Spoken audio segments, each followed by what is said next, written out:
this computer. All right, so welcome everybody.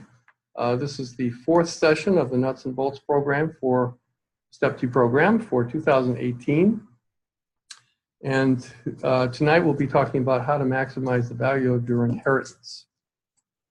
The principal purpose of this program is to help people who are the recipients of wealth.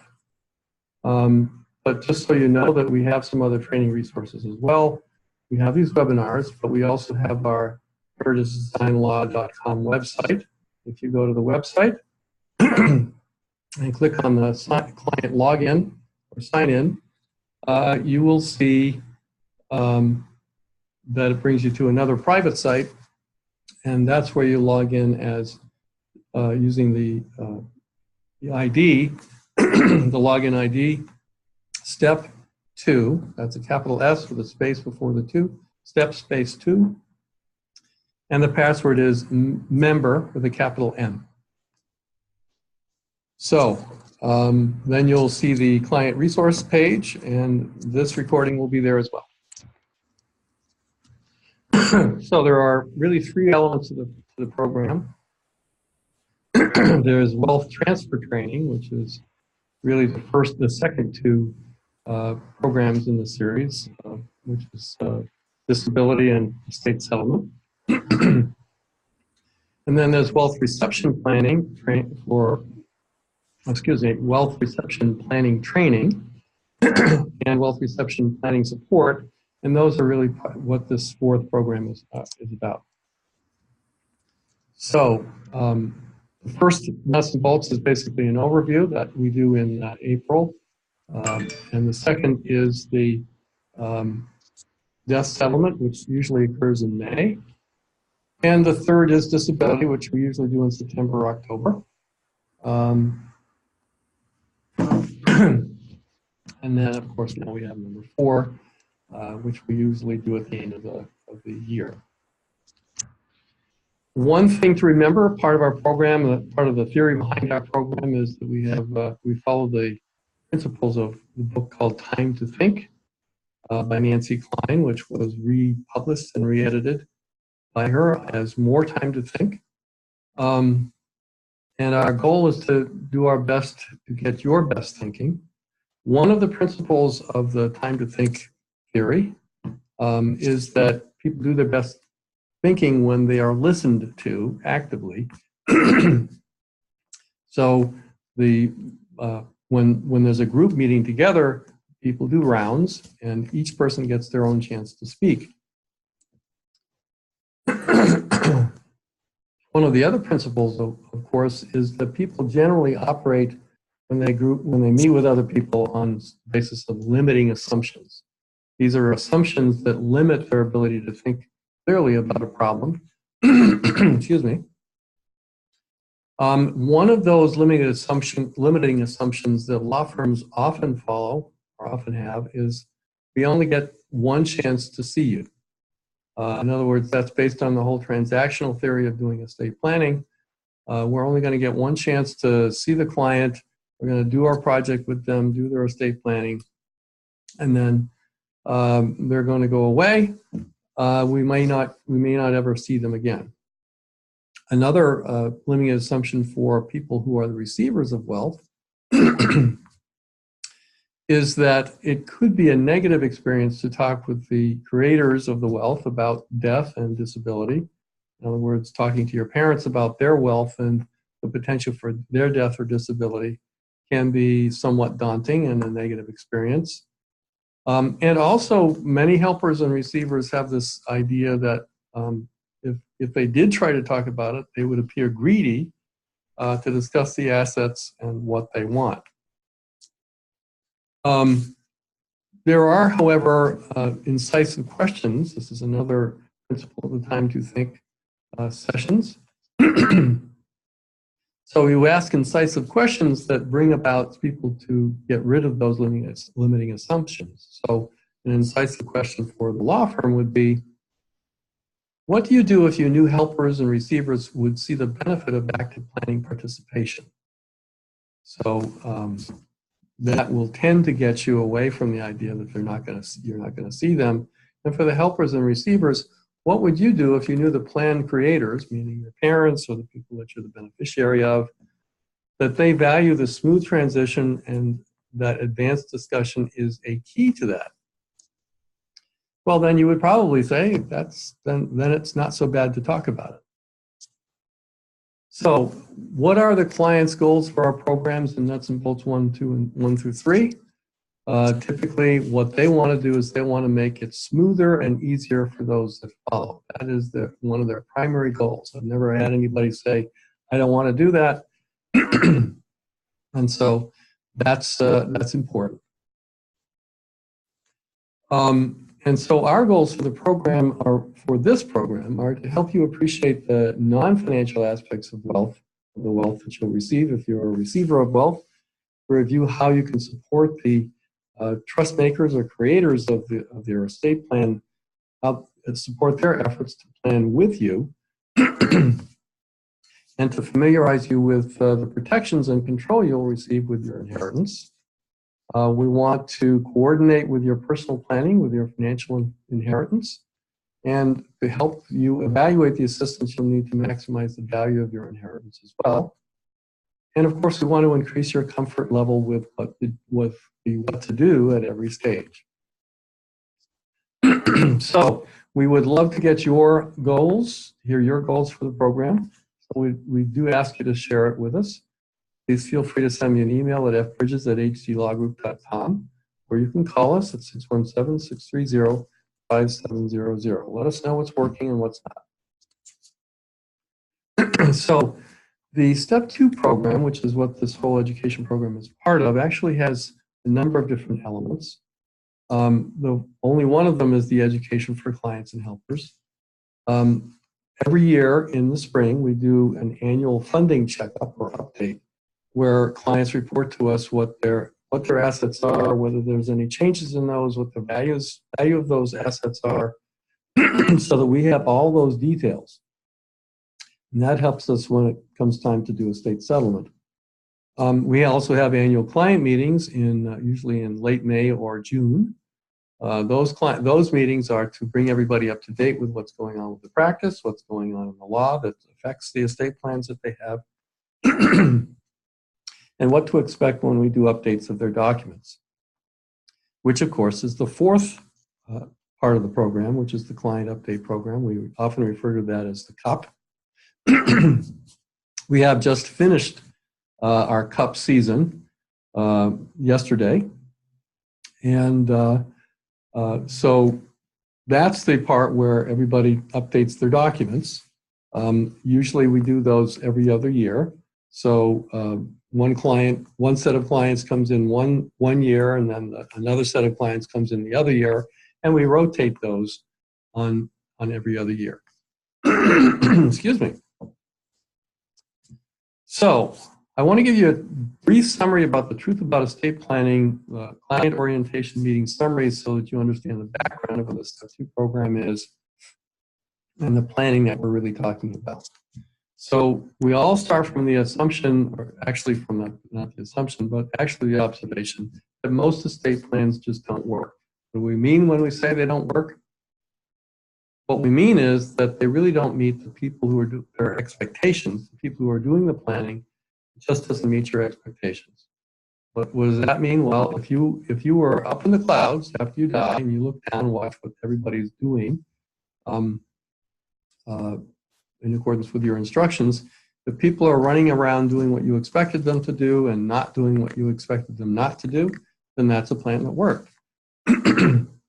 But if they're running around doing things that you wanted them not to do or didn't expect them to do, that's a plan that didn't work. And for that, we have that snapshot test, which is what I just sort of described to you. You're looking down on everybody and seeing them doing what they're doing. What you want that snapshot test to actually match what your plan is. And so in order to have a target for that, we have what's called the definition of estate planning. And that is, I want to control my property while I'm alive and well. Note that the first goal that everyone has is that they want to control their property while they're alive and well. They want to plan for me. I want to plan for me and my loved ones if I become disabled. And then I want to give what I have to whom I want, when I want, and the way that I want, all while assuring that my wisdom is transferred along with the rest of my wealth. Now, it's only in recent years that we've talked about wisdom. Wisdom is really the backbone. A person's wisdom is really the backbone of their plan, and people will look at us and say, what do you mean by wisdom? And what we really mean is what is a person's life experience, what they've learned through their experience in life, and the kind of things that they regard as true. And so what they want to do is they want to pass on their wisdom to the people that they care about, and they want everything to go smoothly in doing so at the same time as they transfer their wealth. So how do we prioritize that? What we want to do is we want to start with the individual person who's planning. That's the me on the bottom. If you're building a pyramid, you want to build the pyramid from the bottom. So the biggest level is and the most important level is talking about the individual who's doing planning. That's me. And when we understand that, that's the family. And then if everybody what we usually spend most of our time doing as a lawyer is preserving wealth. But of course, if people can, they would like to expand their wealth. And expanding wealth involves us with working with other advisors in a collaborative way. And then, of course, finally, at the top of the pyramid, the last thing that we would build into it would be to save taxes. Now, the planning period really makes a point. And the point is that if you turn the pyramid upside down so that saving taxes was on the bottom and the point was on the bottom, you'd see that the pyramid is not very stable. And so what we want to do is we want to make sure that we're not just concentrating solely on taxes. With the changes in the estate tax law, it's obvious that many people don't need to be concerned about taxes, but we certainly need to be concerned about the individuals and their families, and preserving the wealth that they have and expanding it if they can. So the planning pyramid focuses on the client's goals, not on taxes, and helps us make solutions, propose solutions that make the planning easier, and it exposes to traditional planning, which often starts with tax planning as upside down. So what we've also known is that the keys to an effective estate plan are really 4 different things. One is personalized counseling. It's really important for people to understand that when we try to deal with a plan, it's like writing a composition. It's easier to edit than it is to write. So what we talk to people about is you teach us about yourself and your family, and we'll teach you about the law as it applies to you, and together we'll put together a plan that works for you. And so I will be proposing various different things that I think, ideas of things that may work for you, and then you'll be the editors and say this works or that works and that works for you. So that's personalized counseling. Of course, proper asset ownership is really important. If you spend a lot of time doing a trust, and then none of your assets are held in the trust doesn't apply to the assets. If you hold everything jointly, everything passes by joint tenancy, your trust that you spent all that time working on isn't going to work. Also, of course, it's important for a formal review process because the laws change, everything changes, our personal circumstances change, and the learning of the attorneys as well changes. And then finally, it's important to control the transfer process, which means that the people who are involved in the transfer process need to know what to do, how to do it, and most importantly, how to pay for it. I could go on at length about that, but I won't. But these are the keys, and these are the things that we try to address. And the way we try to address them is by using and recommending to the clients that they adopt the 3-step strategy. The 3-step strategy is really a strategy to develop your plan with counseling-oriented planning partners. That's step 1. Step 2 is to commit yourself and your family or your loved ones to a formal and continuous maintenance and education program. And the 3rd step is to secure appropriate assistance for you and your family to transfer your wisdom along with the rest of your wealth. Now, there's another aspect to that, and that is what we call the lifespan circle or lifespan of plans that work. So let me share that with you. I'm going to show that to you this way. This is relatively new. And what this really diagrams is the true lifespan of a plan and how people work. So if you look at the top here on the yellow areas, those are the ways that people can start their planning with us. Most people that we work with have started with the classic three-step strategy estate planning, but you can see that there are other doors that you can come in, including planning for next-gen planners, that's younger people, trusts are for everyone planning, that's trust for people who think that they don't have that much wealth. And then, of course, there's also advanced planning. So when we finished with that design process that we talked about in terms of personal counseling, the next step is to make sure that we integrate our finances with the plan, make sure everything's lined up, and that's what this green area is. And then the next part of it is, after that's all done, we have what we've been calling the Step 2 program. The national network, of which you all know I'm a part, has now been retitling that, calling it the Empowered Legacy Program. Because what we're doing is trying to empower our clients and their families to really take control of their plans. So the Step 2 program is right there in that middle blue area, also referred to as the Continuous Commitment Compact. And then as people do get older, we've added on an additional component of the whole Step 2 program called Proactive Elder Law, or the Proactive Elder Law Program. And that's not really just Medicaid. It's not really about nursing home. It's more about helping people as they become older and more disabled, actually being able to deal with the kinds of things that they're confronting as they get older. Health issues, dealing with the hospitals, etc. And of course, when someone dies, we get into the settlement security system, which is basically a state settlement. And then if the family wants to go leave our system, they can just go off to the left, follow that purple arrow off to the left, and off they go. However, there are programs in addition to estate settlement that we can take care of that will help clients and their families through dealing with the plans that have been created.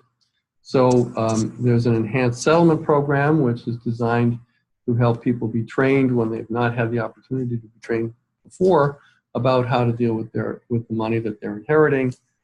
The survivor support program is for surviving spouses for them to deal with that long period of disability and the kinds of things that they're facing by themselves in their own planning and the financial issues that they may be planning. And then the Empowered Inheritance Program deals with those trusts that our clients create for their beneficiaries. And that really is what we're talking about now. The Empowered Inheritance Program establishes a way for people to actually integrate the planning that we've done with their elders with their own planning. And then oftentimes they end up coming back and planning with us. So that's the lifespan of plans that work. And that's the general view of how our planning works. So I've just stopped the share, so I'm going to go back to the slideshow. That's the lifespan of plans that work. So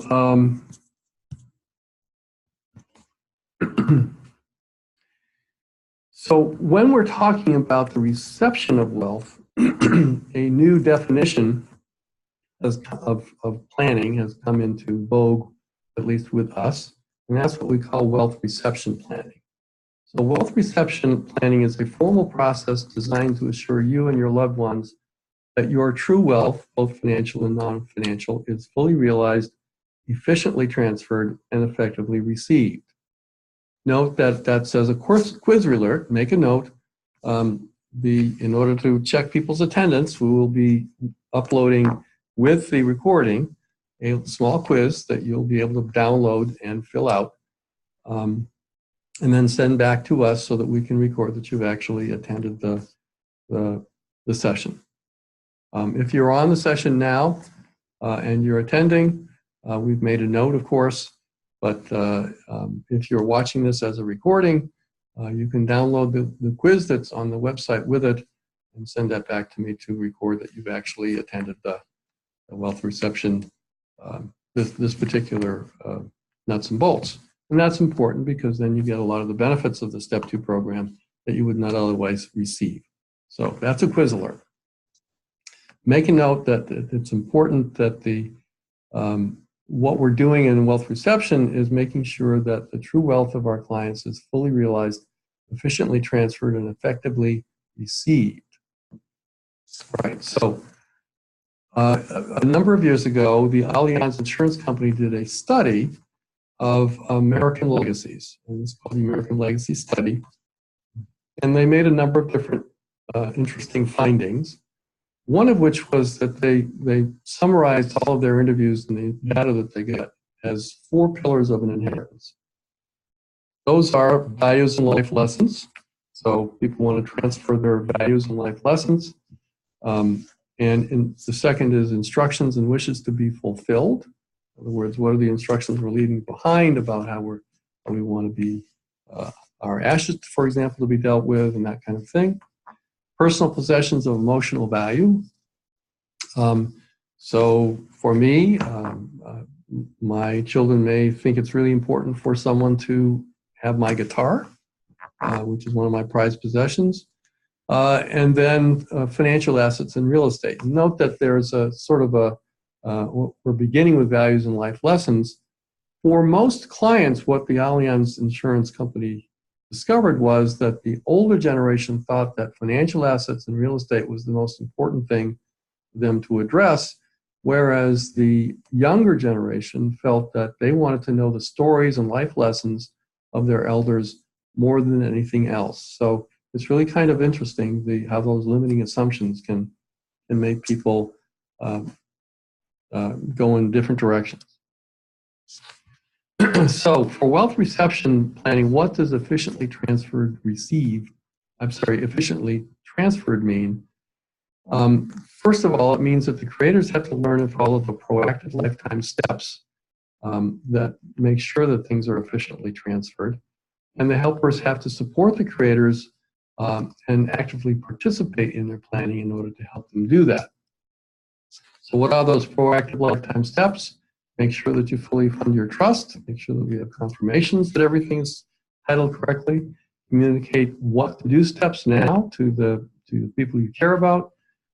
Complete that location list with passwords if you want to in your red book. But please note that we have the DCS service now online, where we want you to make sure that your digital assets are recorded. And having passwords doesn't really help the people who are authorized to be in there until the institution knows that they're authorized. Otherwise, they could be committing a felony. So we don't want to just give people passwords to our accounts. We want to make sure that the institutions know that they're authorized to go into them after we die. Be sure to keep the law firm and make sure that we have the helper and beneficiary information that's up to date at all times. And of course, complete those final instructions in any memorandum. We're very happy to put those together for you in your red book. Also, of course, consolidate your investments. We often find clients with a number of different investment accounts. It's very helpful to make sure that they're all consolidated into 1 or 2 accounts. Some people like to have more than 1 account for diversify the risk that their advice is bad. Attack the clutter now. Make sure that your attic with all the stuff in it is organized and can be dealt with easily. That's one of the most difficult things for the people that we leave behind to deal with. Going through all those papers that are lying around, those are very difficult. And of course, complete your personalized healthcare instructions and discuss those with your loved ones for exactly what you want to do. And of course, one most important thing is get your helpers and beneficiaries to proactive training. training, including trustee beneficiary training, as well as both reception planning. So if you're the survivor, what do you do on the death of a client? Okay. The first thing you do is you call the office to begin the process, receive the initial guidance. And it's really important at that point for you to have a tentative estate settlement. That's not Nuts and Bolts number 3. And make sure that, I'm sorry, that's Nuts and Bolts number 2. Make sure that you've attended that or listened to the recording of it from the website so that you know, in general, what's going to happen. It's not just a kind of a mystery. Call the office first and follow the Heritage Design Transfer Process Navigator, which is explained in Nuts and Bolts number 2 from there. So again, wealth reception is a formal process designed to assure you and your loved ones that your true wealth, both financial and non-financial, is fully realized, efficiently transferred, and effectively received. What does effectively received mean? Well, that's what Nuts and Bolts 4 is about, how to maximize your inheritance. So what's important to know is that most people have essentially 5 general types of personal planning goals: catastrophic illness protection, remarriage protection, creditor protection, divorce protection, and values promotion. I'm not going to go through all the stories here, but one of the most important ones is the school bus story. In the school bus story, the assumption is that, for example, I die and I leave everything to my lovely wife, Carol, and she gets everything outright. And then a few years later, she's driving down the street. She's distracted for a minute, and when she looks up, there's a big yellow school bus in front of her, and she slams into it. Lots of injuries. It's a very, very, very bad situation for her. She feels bad, worse than anybody else. Wants to make sure everybody's whole. But think about what happens to all those assets that I gave her. That's probably going to go to the plaintiffs. Now, everybody would want the plaintiffs to be rewarded, but if they have to go through a long litigation process to get that, that's not necessarily good for them. So it's really more important for us to be able to settle so that they get assets as quickly, the assets that are available as quickly as possible. And so, maybe we want to protect some of Carol's assets so that that settlement process can go through. So what happens though, suppose instead that when I was alive, I created a trust for Carol, living trust while I was alive, but when I died, it became irrevocable. And in the trust, it provided for Carol that she could get distributions. She had access to those assets. She could get distributions, and she had somewhat functional control as a co-trustee of that trust. But fundamentally, those assets are not hers. So in that case, when she has that school bus accident, because the assets are not hers, they're not subject to the claims of those creditors. And that's the school bus story.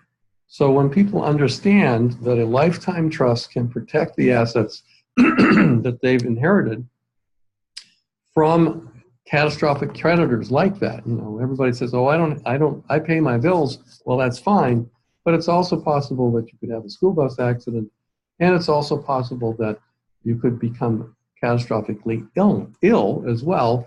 And in that case, you don't want to lose all your money as well. People get divorced. That's another form of school bus protection. And then, of course, there's values promotion, which makes the point that most estate planning is really just about, it's very similar to babysitter instructions. We're leaving instructions behind for the people that we really care about. So when we're talking about trust protections, we're really talking about what we refer to as life's risks. There's for the beneficiaries. That could be a number of different things: lack of financial discipline, lack of financial experience, lack of tax experience, failed marriages, catastrophic illness, catastrophic creditors, like the school bus story. Those are all the kinds of risks that trust protections can actually address. So another things that trust can protect can address are avoiding probate. We can avoid having to have guardianships of assets. We can protect people's inheritances. We can protect people from divorces and remarriage. You know, what remarriage is basically, you know, I love my wife, but if I die, and we've had a successful marriage, she may be lonely and decide that she wants to get married again. But I don't want, what I'm concerned about is that person that I don't know now, I don't really want them to get their hands on the assets that I want to be available for my wife and for my children after she dies. And so I want to have some form of protection through the trust to make sure that she's protected. So there's catastrophic illness protection, creditor protection, and all of that. Those are all trust protections that we can address.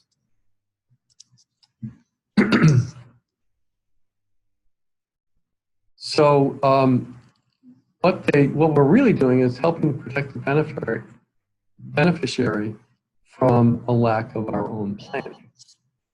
So inheritance protection for financial can provide help with budgeting, investment advice, financial planning, and tax advice. So the beneficiary can get that advice from their co-trustees or from other advisors that we can indicate or provide for them. Also, many clients like to have some incentive trust planning, incentives with income or savings, education, and other, providing incentives for beneficiaries to achieve their goals. And then we want to make sure that the beneficiaries have appropriate assistance. Remember, part of that third step is to assure that people we leave behind have appropriate assistance in transferring our wealth. So there are different things like customized trusteeship, training of the co-trustee, administrative assistance, investment assistance, and distribution protection. All of them are part of the trust protections. And we'll get to a little bit more detail about that in a minute. So for a beneficiary, really their big three risks are failed marriages, catastrophic creditors, and catastrophic illnesses. And those are things that we can really address with lifetime trusts, like lifetime school bus trusts, for example. Now, in order to understand all of this, what we have is three kinds of tools. The two-way street, the trust protection spectrum, and the trust protections extender. So I'm going to share the two-way street with you right now. That's if I can find it.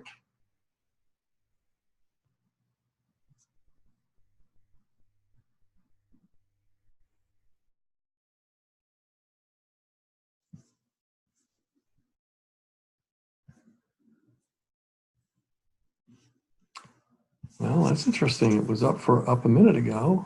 Where is that two-way street?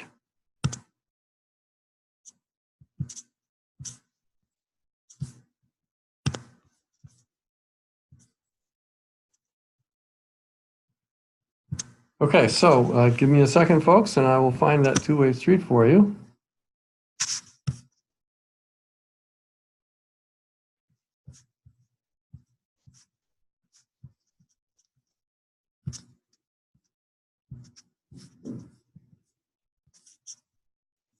I'm just going to pause the recording for a moment while I look. And so now we will share the two-way street.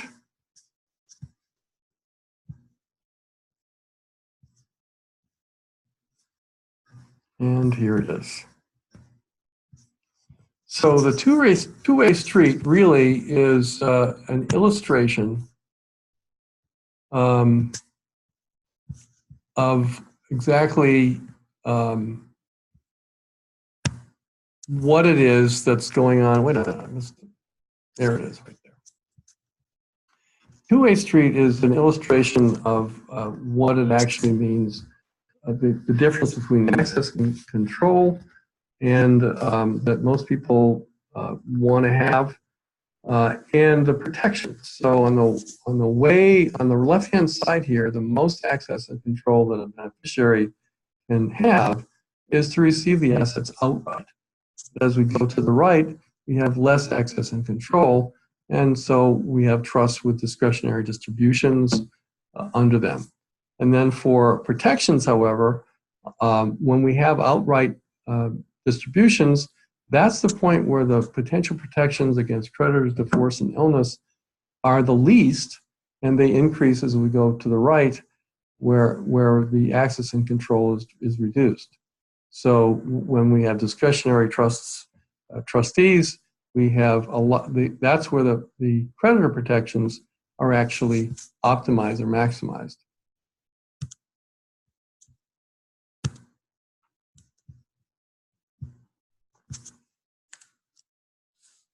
So it illustrates the importance of the balance between access and control against the potential trust protections. So here are the kinds of things that clients have, and these again are limiting assumptions that clients typically have when they have their mindset when they come to see us. One is that they don't want to pull strings from the grave. So I don't want to put things into a lifetime trust for my beneficiary because I don't want to pull strings from the grave. They should be able to do what they want with my money. They're independent. It's their job to take care of their kids and make sure they pay their bills. And that's true. But if we ask them the following question: when is it okay for an ex-spouse to get the inheritance you leave in a divorce proceeding? Or when is it okay for Medicaid to require the spend down of the inheritance you left for the beneficiary, which they can do if they got it outright? And when is it okay for a catastrophic creditor to get the inheritance you left for them? Everybody says, well, it's never okay for that. So, and then of course the assumption that most clients assume is going to happen when a beneficiary comes to see us is the first question on their mind is, how much do I get and when do I get it? That's the access and control mindset. So it's important to understand that the personal protection is affected by the beneficiary's access and control. If they have the right to demand the assets, then they have less control. If they can ask for them and have functional control with the assistance of someone else that works as an advisor or as a partner and not as a restriction, then that gives them access as well as control of those assets. So we have those two planning goals for our clients. They want to protect their assets from outsiders for their beneficiaries. And then, of course, the beneficiary wants practical control themselves as well. So to conclude, the appropriate trust design balances access and control with personal protections. And after education, most choose protected school bus trusts for even adult beneficiaries. And so you have to think about what's appropriate for your plan. So let's take a look at the trust protections extender. And I'm going to stop the share on that and move over to trust protections spectrum. And I have to come back and share that.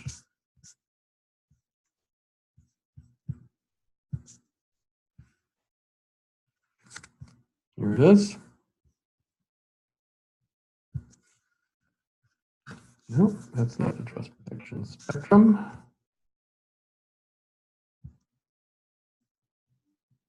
Here it is. So what this illustrates is the kind of extension that you can go. You can go from distributions where there's outright distributions free of trust all the way over to complete discretion for health, education, maintenance. And so in this green box is typically where most clients end up. And I will say often that most people end up with a protective trust with distributions for health, education, and maintenance. That's HEM, with a general power of appointment. And under that, the holder of the general power, that's the beneficiary, has complete distribution control on their death, and the value is included in their estate for federal and often state estate tax purposes. So that's typically what most of our clients go for. We can go even further and make sure that it's not part of the estate of the beneficiary, but those are additional planning issues. So let me also share what we call the extender. And here you can see 5. There are all different options under number 5 for health, education, and maintenance, going from lower personal protections to maximized protections. We can give a protective trust for health education where the beneficiary is the sole trustee and has a general power of appointment. They can have a co-trustee that helps train them. And we can go all the way over here to the right with a pure discretionary independent trustee having to consent to distributions. Most people end up with a protective trust for health, education, and maintenance with a general power of appointment. That's what many, many people do. So that's how people come to the conclusion of a lifetime trust for a benefit of a beneficiary. And a lot of times people are designing their plans that way.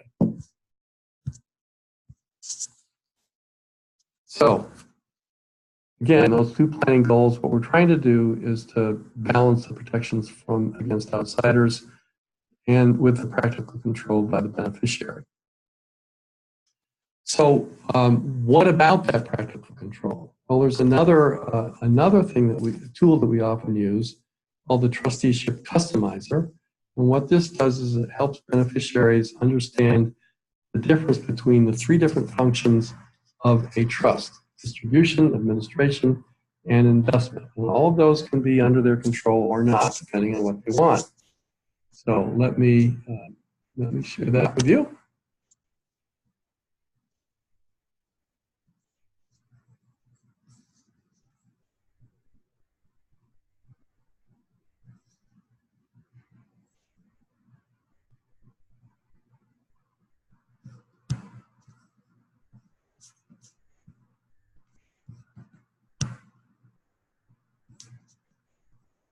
All right, well, the trusteeship customizer has disappeared as well.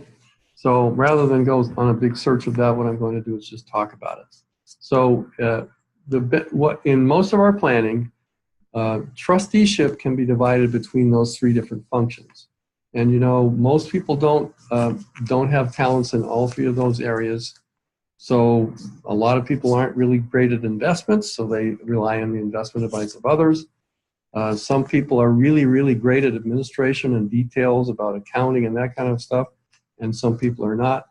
And if we give people the control over distributions of their own trust, so that they control the distribution themselves and make that distribution, they can make a distribution to themselves without anybody else's consent, that means that mostly a court's going to disregard the protections of the trust.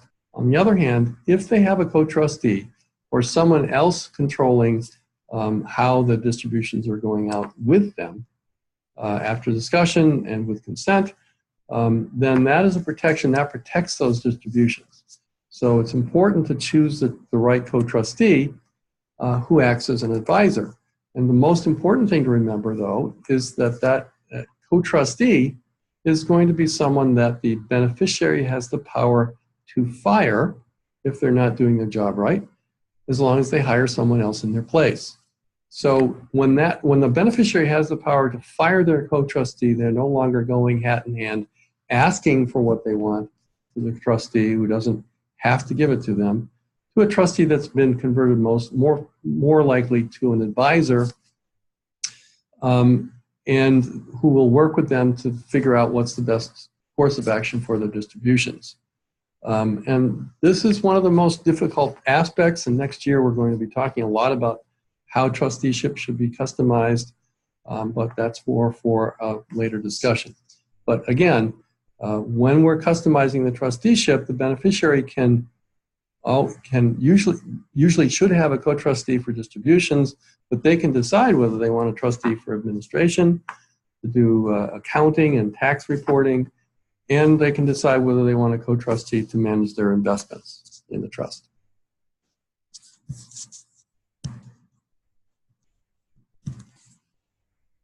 So again, practical control starts with the two-way street. The trustee removal and replacement powers provided. They give the beneficiary a lot of control over the trust.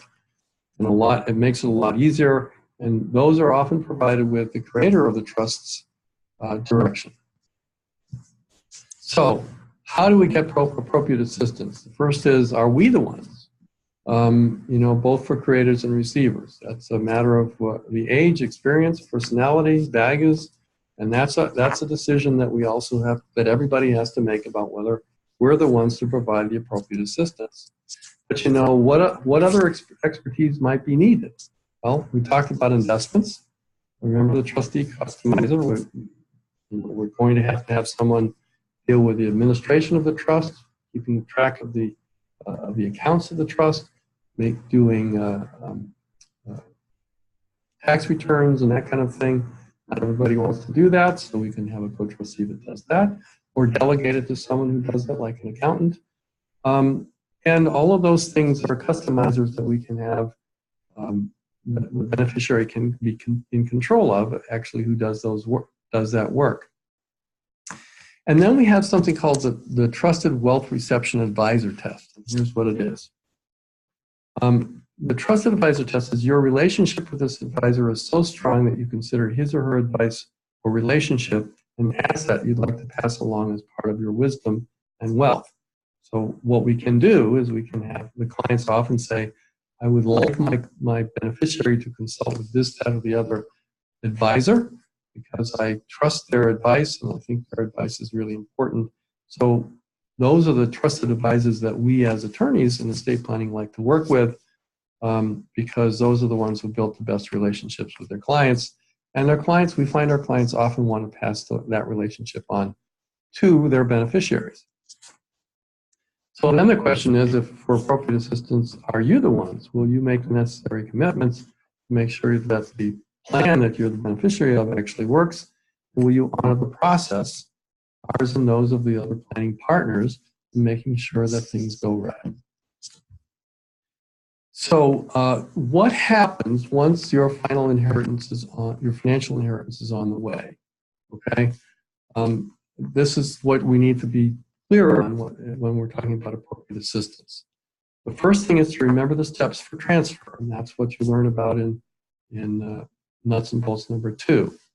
And now you're learning how to receive them, and how do you coordinate with your.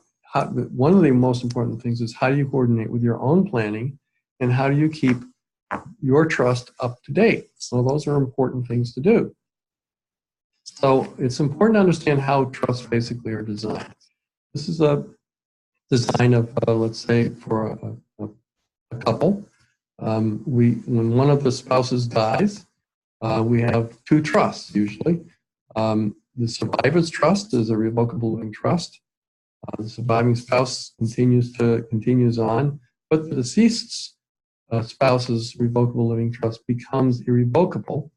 It goes through an administration process, and then thereafter we establish usually a marital and family trust, testamentary trusts, or trusts for benefit of the surviving spouse and the beneficiaries. But after the death of the second spouse, the survivors, on the survivor's death, we have an administrative trust over here. We still have the marital and family trusts over here, but when the administration is done, all of that comes down to the beneficiary's irrevocable trusts. And after we're finished with the estate settlement and we've paid any estate taxes and everything, all the dust is cleared, we can then, let's say in this case, there's 3 beneficiaries. They've got a trust from each of their parents. We can merge their individual trusts. So this beneficiary can merge their trust with this trust, and the other 2 beneficiaries can do the same. For a single person's trust, after their death, they're going to have a revocable living trust while they're alive, and then when they die, they're going to have an administrative trust, just like I showed you before. And when the administration is done, their assets go to the trust for their beneficiaries. In this case, there are 3. So, what about coordinating your own planning? Okay, suppose you have your own will or your own trust, and you're the beneficiary of a trust received from a deceased client of ours, someone who gave a trust to you. Well, one of the keys to integrating your planning with the planning that's been done is what's called a power of appointment. And please note, this is another quiz alert. You'll find this on the quiz that you can take in order to show us that you actually attended the recording. So you can exercise what's called a power of appointment. What that does is it gives you the power to make sure that the assets that are in the trust created for you, this protective trust over here, they can go as you direct them to go rather than what the default provisions in the trust say. In many cases, the trust will say, if you don't direct the property otherwise, the trust maker wants the property to go to your heirs at law or to your children or something like that. Well, if you want to have your spouse involved and receive the benefit of some of those assets, so you want to have your spouse have a school bus trust, you can exercise the power of appointment in your trust so that you can create a trust of your own for your spouse and your children that says what you want it to say, and then you can direct the assets in your benefactor's trust the way you want them. That's how you integrate your planning with the planning that was done for you by our clients. So that's the important thing, is to exercise that power of appointment that you have in your trust. So what do I need to do? Coordinate with your planning, keep your assets properly titled when you do your planning. If people do revocable living trust, they need to make sure that their assets are properly titled, like I mentioned before. And you need to keep current with legal changes. So how do you keep current with legal changes?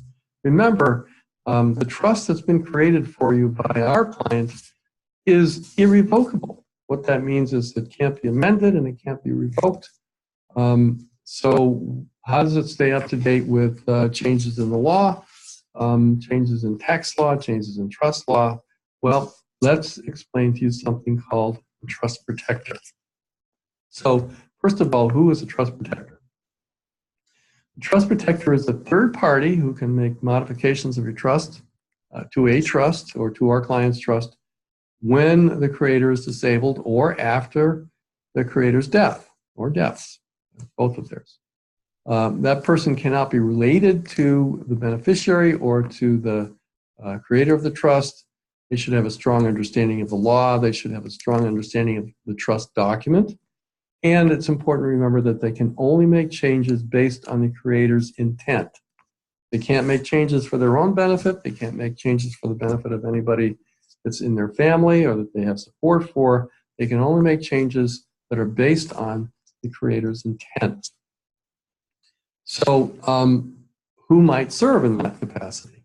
So what we've got there for is a trust protector is somebody who can actually make changes to an irrevocable trust based on the intent of the trust maker as expressed in various different ways. Remember that who can serve? Well, they can't be related to you. They should have a strong understanding of the law, and they should have a strong understanding of the trust document.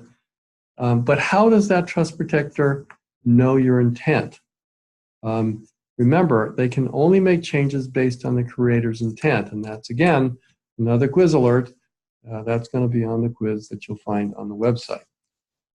Make sure that it's on the changes by a trust protector have to be based on the creator's intent. So how do we know what the creator's intent was, what the trust maker's intent was? Well, when we first start planning with our clients, we go over their estate planning goals and we make documents on our files about how that works. We do a design template that diagrams their entire trust, like somewhat similar to what I showed you before. And over time, they've done restatements in our client update program every other year. Remember, we update their documents. Everybody every other year restates their trusts. So they've done restatements over years. If they've been with us for 10 years, they've done 5 restatements. We have an estate planning review worksheet, which everybody who's going to be updating in any particular year provides to us. It's an executive summary of the estate plan and gives the clients the ability to tell us what they'd like to change in terms of word processing, It could be, I'd like to change the trustees. I'd like to change how the distribution provision goes, things like that. And they give that to us. That becomes a source of what we do when we update their documents. They can also give us memoranda of intent. We provide memorandum to ask clients to tell us what their intent is in particular areas, such as trust protections, tax protections, and things like that. So that the memorandum of intent, actually, we have actually one that says, to my trust protector, I want you to make changes to my trust if I'm disabled or if I die that are consistent with my expressions of my intent. And then, of course, there are also checklists. Sometimes when it's time for us to offer options that are new that we've developed to our clients who've had their plans in existence for a while, then we provide them with a checklist at that annual client meeting and discuss. You can check yes or no on this, and if you want that, then the next time you update your documents, we will make sure that's in your trust.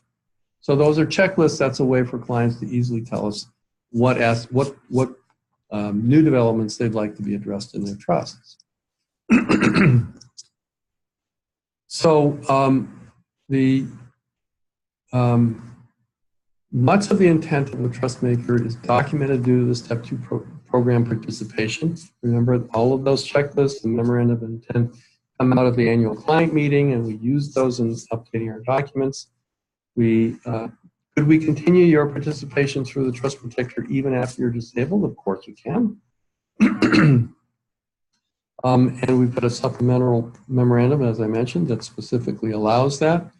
If the disability trustees decide to continue in the Step 2 program, they can ask the trust protector to update the trust for things that we're recommending be changed for tax purposes and trust law purposes. And we can sign, as the trust protector, we can sign the restatement on behalf of our client if we're appointed to do so. And then after the death of the client, in the same way, could we not continue the receiver's participation through the trust protector even after the creator's death? So if a beneficiary has a long-term trust for their benefit,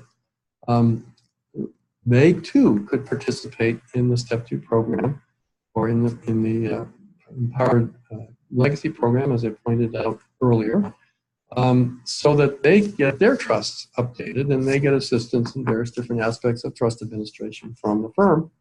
Well, they can do that. And that's the kind of thing that the trust protector can do. They could decide to continue in the Step 2 program or the lifespan program, which is what we're going to eventually be calling it. And so that keeps their planning current, and it keeps it current with their own planning. So just a quick review of the trustee training workshop. I just want to make sure that everybody understands. The trustee training workshop has 4 goals. One is to know the law firm name and the contact information.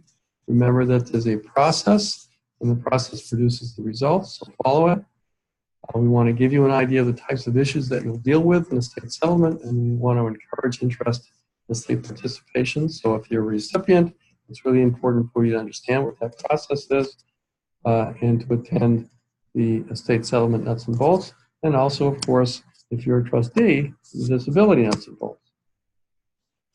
But remember, it's most important, 911 is to call the law firm, locate our client's red book. That's the book that's a portfolio book that has all of their documents in it. And finally, relax. Remember that there's a dependable process to follow, which you'll learn about in the Nuts and Bolts for Trustee training. So next steps, participate in the planning discussions with our clients now. Forward your email address if you want to get notices and be put on our emailing list for various different announcements for the programs.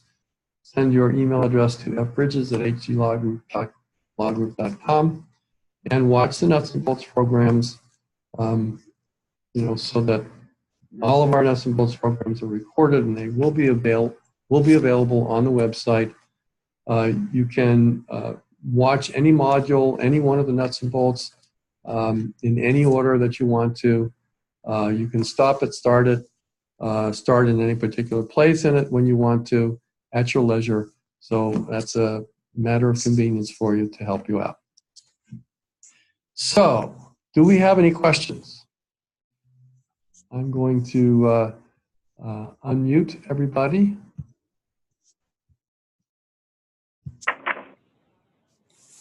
Do you have any questions? I don't think we do. Okay. Debbie's okay. All right. So if we have no questions, feel free to call me if you do have questions. The number is 617-630-5700. Having participated in this program, you can call me about our client's planning anytime you want to, and within the limits of client confidentiality, we can explain how all this works and give you answers to questions that our clients allow us to do. So thank you all very much. Thank you for attending. Great. Can I ask one question? Yes, sure. Go ahead.